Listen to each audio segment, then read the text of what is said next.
Em chào tất cả mọi người nhé. Đến với clip tiếp theo của em. Này em quay cận cảnh hai con côn chiếu cắn nhau này. Ghi chặt chưa?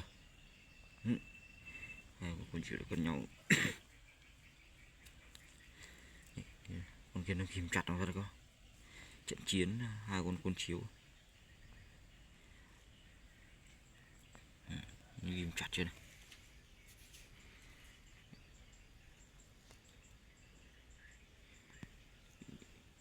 Con côn chiếu nó ghim chặt chưa?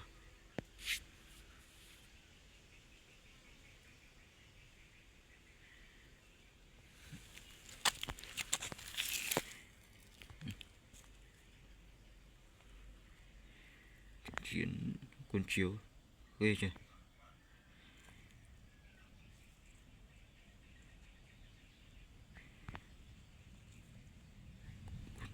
Con kia nó ghim chặt chưa? Con ghim chặt chưa này.